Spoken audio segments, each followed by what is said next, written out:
ಮಹಿಳೆಯನ್ನ ಕತ್ತರಿಸಿ ಶವ ಫ್ರಿಡ್ಜ್ಗೆ ತುಂಬಿದ ಪ್ರಕರಣಕ್ಕೆ ಸಂಬಂಧಪಟ್ಟಂತೆ ತುಂಡು ತುಂಡಾದ ದೇಹ ಮತ್ತು ಸ್ಥಳ ಪರಿಶೀಲನೆ ಅಂತಿಮವಾಗಿದೆ. ದೇಹದ ತುಂಡುಗಳನ್ನ ಹೊರತಂದಂತಹ ವೈಯಾಲಿಕಾವಲ್ ಪೊಲೀಸರು ಸದ್ಯ ಶವವನ್ನ ಬೌರಿಂಗ್ ಆಸ್ಪತ್ರೆಗೆ ಪೊಲೀಸರು ರವಾನಿಸಿದ್ದಾರೆ. ನಾಳೆ ಹತ್ಯೆಯಾದಂತಹ ಮಹಾಲಕ್ಷ್ಮಿ ಶವದ ಪೋಸ್ಟ್ ಮಾರ್ಟಮ್ ಅನ್ನ ಮಾಡಲಾಗುತ್ತೆ. ಇಡೀ ಬೆಂಗಳೂರನ್ನ ಬೆಚ್ಚಿ ಬೀಳಿಸಿತ್ತು. 2022ರಲ್ಲಿ ಮೇನಲ್ಲಿ ದೆಹಲಿಯಲ್ಲಿ ನಡೆದಿತ್ತು ಶ್ರದ್ಧಾ ವಾಲ್ಕರ್ ಹತ್ಯೆ. ಅದೇ ಮಾದರಿಯಲ್ಲಿ ಬೆಂಗಳೂರಿನಲ್ಲಿ ಹತ್ಯೆ ನಡೆದಿದೆ. ಈಗ ಮಹಿಳೆಯನ್ನ ಕತ್ತರಿಸಿ ಶವ ಫ್ರಿಡ್ಜ್ಗೆ ತುಂಬಿದ ಪ್ರಕರಣಕ್ಕೆ ಸಂಬಂಧಪಟ್ಟಂತೆ ತುಂಡು ತುಂಡಾದ ದೇಹ ಹಾಗೇನೆ ಅಲ್ಲಿನ ಸ್ಥಳ ಪರಿಶೀಲನೆಯನ್ನು ಕೂಡ ನಡೆಸಲಾಗಿದೆ. ಸದ್ಯ ಶವವನ್ನು ಬೌರಿಂಗ್ ಆಸ್ಪತ್ರೆಗೆ ಸ್ಥಳಾಂತರಿಸಲಾಗಿದೆ. ಮೃತಳ ತಾಯಿ ಸೀಮಾರಿಂದ ದೂರು ಪಡೆದಿರುವಂತಹ ಪೊಲೀಸರು ತಾಯಿನೇ ಮೊದಲೇನೆ ನೋಡಿದ್ದಾಗಿ ಪೊಲೀಸರು ಮಾಹಿತಿಯನ್ನು ನೀಡಿದ್ದಾರೆ. ಮನೆಯಲ್ಲಿ ವಾಸನೆ ಬರ್ತಾ ಇದೆ ಅಂತ ಅಕ್ಕಪಕ್ಕದವರ ಕರೆ ಮಾಡಿದ್ರು, ಫೋನ್ ಮಾಡಿ ಕಳಿಸಿದ್ರು. ಅವರ ತಾಯಿ ಮನೆಗೆ ಬಂದು ನೋಡಿದಾಗ ಗಾಬರಿಯಾಗಿದ್ದಾರೆ. ನಂತರ ಘಟನೆ ಬಗ್ಗೆ ಪೊಲೀಸರಿಗೆ ಮಾಹಿತಿಯನ್ನ ನೀಡಲಾಗಿದೆ ಅನ್ನುವಂಥದ್ದು ಈಗ ಗೊತ್ತಾಗಿದೆ. ಫೋನ್ ಮಾಡಿ ಆಕೆ ಪತಿಗೆ ಮಾಹಿತಿಯನ್ನು ನೀಡಿದ್ದಾರೆ. ಮೃತಳ ತಾಯಿ ಏನಿದ್ದಾರೆ ಅವರು ಮಹಾಲಕ್ಷ್ಮಿಯ ಪತಿಗೆ ಮಾಹಿತಿಯನ್ನು ನೀಡಿದ್ರು. ಆ ಸಂದರ್ಭದಲ್ಲಿ 4 ವರ್ಷದ ಮಗಳ ಜೊತೆಗೇನೆ ಪತಿ ಬಂದಿದ್ರು ಅನ್ನುವಂತಹ ಮಾಹಿತಿ ಲಭ್ಯವಾಗಿದೆ. ಆರೋಪಿ ಪತ್ತೆಗೆ ಮುಂದಾಗಿರುವಂತಹ ಪೊಲೀಸರು ಮೃತಳು ಆಕೆಯ ಸಂಪರ್ಕದಲ್ಲಿದ್ದವರ ಪತ್ತೆಗೆ ಮುಂದಾಗಿರುವಂತಹ ಕಾಕಿ ಎಲ್ಲ ಆಯಾಮಗಳಿಂದಲೂ ಕೂಡ ಪೊಲೀಸರು ತನಿಖೆಯನ್ನು ನಡೆಸ್ತಾ ಇದ್ದಾರೆ. ಮನೆಯ ಸುತ್ತಮುತ್ತಲಿನ ಸಿಸಿಟಿವಿ ದೃಶ್ಯಾವಳಿಗಳ ಪರಿಶೀಲನೆಯನ್ನು ನಡೆಸಲಾಗುತ್ತೆ. ಮಲ್ಲೇಶ್ವರಂನ ಫ್ಯಾಷನ್ ಫ್ಯಾಕ್ಟರಿಯಲ್ಲಿ ಇದೇ ಮಹಿಳೆ ಕೆಲಸವನ್ನ ಮಾಡ್ತಾ ಇದ್ಲು. 5 ತಿಂಗಳಿನಿಂದ ವೈಯಾಲಿಕಾವಲ್ನ ಮನೆಯಲ್ಲಿ ಏಕೆ ವಾಸವಾಗಿದ್ಲು. ಆಗಸ್ಟ್ 8ರಂದು ಇದೇ ಮಹಾಲಕ್ಷ್ಮಿ ಬಾಡಿಗೆಯನ್ನು ಕಟ್ಟಿದ್ಲು. ಇನ್ನು ಸೆಪ್ಟೆಂಬರ್ ತಿಂಗಳ ಬಾಡಿಗೆ ಹಣ ಇನ್ನೂ ಕೂಡ ನೀಡಲಿಲ್ಲ. ಸೆಪ್ಟೆಂಬರ್ 2ರಿಂದಲೇ ಮಹಾಲಕ್ಷ್ಮಿ ಬಾಡಿಗೆಗಿದ್ದಂತಹ ಮನೆಗೆ ಬೀಗ ಹಾಕಲಾಗಿದೆ.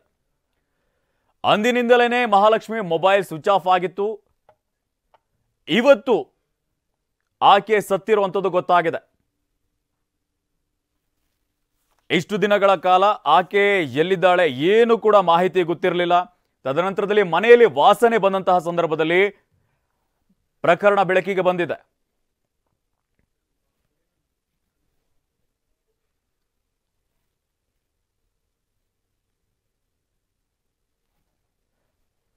ಈ ಕುರಿತು ಹೆಚ್ಚಿನ ಅಪ್ಡೇಟ್ ನೀಡ್ತಾರೆ ನಮ್ಮ ಪ್ರತಿನಿಧಿ ರಾಜಪ್ಪ. ಈಗಾಗಲೇ ಮಹಾಲಕ್ಷ್ಮಿ ಕೊಲೆ ಕೇಸ್ಗೆ ಸಂಬಂಧಪಟ್ಟಂತೆ ಪೊಲೀಸರು ಸ್ಥಳ ಮಹಜರನ್ನ ನಡೆಸಿದ್ದಾರೆ. ಅಲ್ಲಿ ಪರಿಶೀಲನೆ ನಡೆಸುವಂತಹ ಕೆಲಸವನ್ನು ಮಾಡಿದ್ದಾರೆ. ಏನಿದೆ ಅಪ್ಡೇಟ್ಸ್ ಈ ಒಂದು ಪ್ರಕರಣಕ್ಕೆ ಸಂಬಂಧಪಟ್ಟಂತೆ?